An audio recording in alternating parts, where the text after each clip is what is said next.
que faz um combate divertido? Se é um desenvolvedor de jogos por hobby, assim como eu, você já deve ter se perguntado isso. Nesse vídeo eu quero explorar um pouco mais sobre o que eu acredito que faz um combate em videogame divertido. Explorar um pouco do game design de outros jogos, vou mostrar alguns exemplos.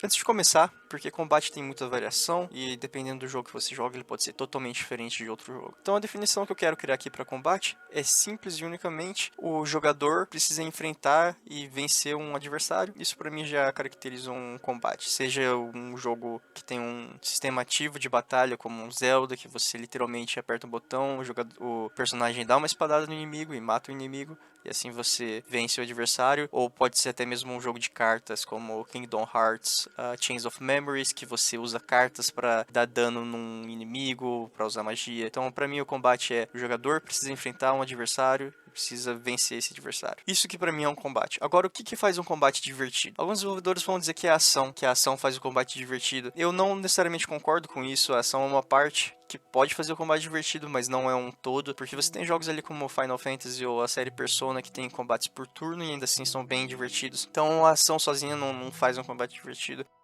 Tem um ponto que eu acho extremamente importante, que todos os jogos que têm um combate interessante fazem muito bem. E esse ponto é a história. Mas aqui eu não tô falando da história que vem nesses jogos com 2000 linhas de diálogo, com personagens bem desenvolvidos, com uma carga dramática muito alta. Não, eu tô falando da história que é contada através das mecânicas do seu jogo, com o jogador interagindo com elas. O que seria exatamente isso? Vamos pegar um exemplo aqui de um jogo que ele é muito amado pelo seu combate até, que é o Hollow Knight. O Hollow Knight ele tem uma mecânica de combate bastante simples. Se você pegar o personagem principal, ele anda, ele pula e ele ataca. Isso é tudo que ele faz no começo do jogo. Claro que quando você avança no jogo, você libera novas habilidades e isso modifica um pouco a gameplay. Mas voltando pro começo do jogo. Então o jogador, ele anda, ele pula e ele ataca. É isso que ele faz. Então vamos pro Hollow Knight no começo do jogo. O primeiro inimigo que você encontra, esse pequeno besourinho aqui. Esse inimigo ele vai andar e assim que ele olhar pro jogador, assim que ele encontrar o jogador, ele vai executar uma animação que vai contar o jogador que ele vai atacar, que ele tá se preparando para atacar o jogador. Depois dessa animação ele ataca, ele vai para frente em direção ao jogador com o intuito de atacar o jogador. Como que esse combate pode criar diferentes histórias e como que as histórias impactam o combate de Hollow Knight? Quando o jogador encontra pela primeira vez esse inimigo, esse besourinho, ele tem várias opções no que ele pode fazer. O jogador talvez se aproxima desse besouro, não percebe que esse besouro mudou a animação e que tá preparando para atacar o jogador e leva o dano. Assim que ele leva o dano do inimigo, ele se recupera, ele pula, ele ataca o inimigo, ele contra-ataca o inimigo e vence o inimigo. Ou ele pode, quando ele encontrar o inimigo pela primeira vez, ele pode perceber essa animação e daí pular por cima do inimigo e dar um contra-ataque.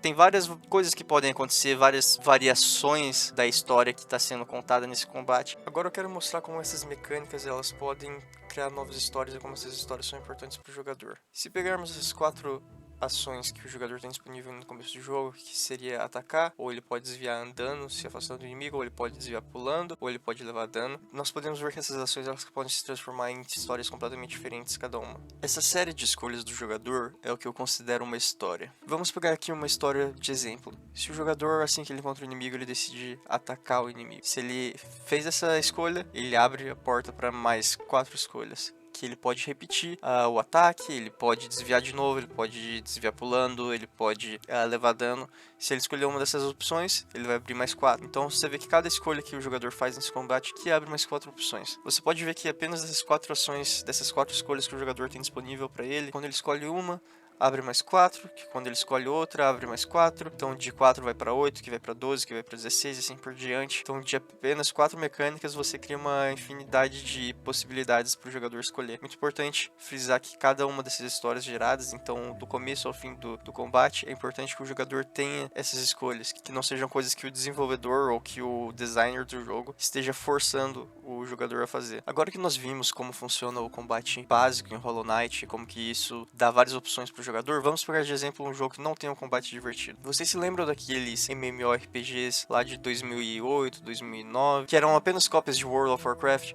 que seu combate era todo baseado em você encontra o inimigo, você clica no inimigo, você espera o combate acontecer, às vezes você pode usar uma magia, ou às vezes você pode fugir. Vamos desenhar o diagrama das escolhas do jogador para esse tipo de combate. Se você ver aqui, o jogador ele tem uma opção quando ele começa o combate, que é atacar, e depois que ele ataca, ele tem duas opções praticamente, porque se é daqueles jogos que você clica no inimigo, você não precisa clicar de novo no inimigo para atacar de novo, você só clica e espera. Você tem a opção de usar magia e você tem a opção de fugir.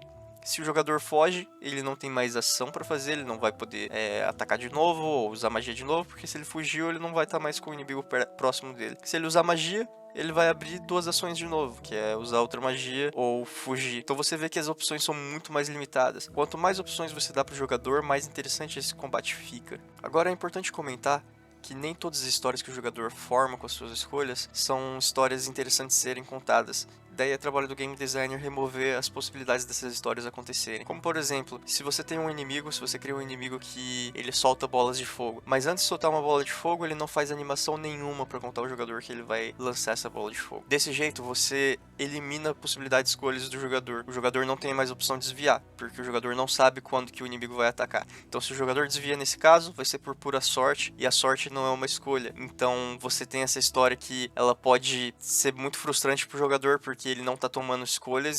Existem uma série de outras histórias que você, como game designer, tem que podar ou tem que remover. Como, por exemplo, coisas que são frustrantes para o jogador, alguma armadilha que você colocou, mas você não colocou nenhuma dica visual de que aquela armadilha está ali. Ou qualquer coisa que vá forçar o jogador a perder opções no que ele pode ou não pode fazer. Quando o jogador é um membro passivo nesse combate ou nas escolhas que ele faz no jogo, não é divertido. Você sente que às vezes o jogo ele não está sendo justo. Você tem outros jogos ali que dão muita escolha para o jogador. Se você pegar um Counter-Strike, por exemplo. Counter-Strike tá no mercado desde os anos 2000, até um pouco antes disso, como um mod, e até hoje as pessoas jogam. Se você entra aí nos sites de streaming, você vai ver que Counter-Strike é um dos jogos mais populares até o dia de hoje. E as mecânicas do jogo não mudaram muito desde do seu lançamento lá nos anos 2000. O jogador ele tem algumas armas que ele pode escolher, mas o objetivo central é ou você elimina o time inimigo, ou se você é um policial você desarma a bomba, ou se você é um terrorista você planta bomba, e esse é o objetivo. Então você tem 3 objetivos